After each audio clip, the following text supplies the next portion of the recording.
The second part will be the bounce back. And you should see during that period the economy opening, stores opening, all kinds of different economic entities opening, and people going back to work. We're seeing apparently the beginning of that. The U.S. economy indeed has started down the road to recovery. That was the message Federal Reserve Chairman Jerome Powell delivered Tuesday to lawmakers in his twice-yearly economic update to Congress. Powell divided the economy into 3 stages.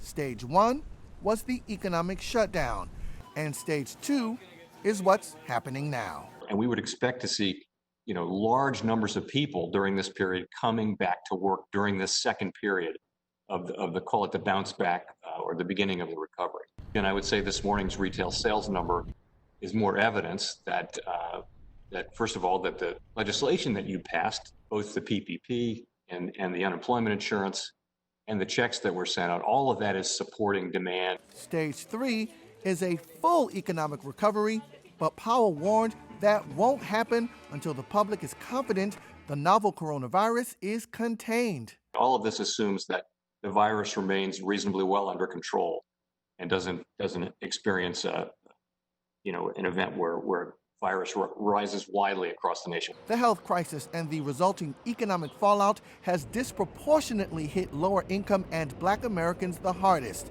And with the road to recovery likely to be long and uncertain, Powell was asked by many senators, how can the Fed help address the economic disparities between Black and white Americans? Powell responded this way. What we learned during the last long expansion is that a tight job market is probably the best single thing that the Fed can do to support gains by all low and moderate income communities, and particularly for minority communities who are heavily represented in those groups. So that's what we can contribute, as well as all the other things we do. And we try to model diversity and inclusion. We try to model those values, but we're very focused on maximum employment and getting back there as fast as we can. In an effort to do just that, the Fed chief vowed to keep interest rates near zero and maintain the other extraordinary measures used to help the economic recovery along, and urged Congress to provide more aid to those hardest hit. Powell will be back for more testimony on Wednesday.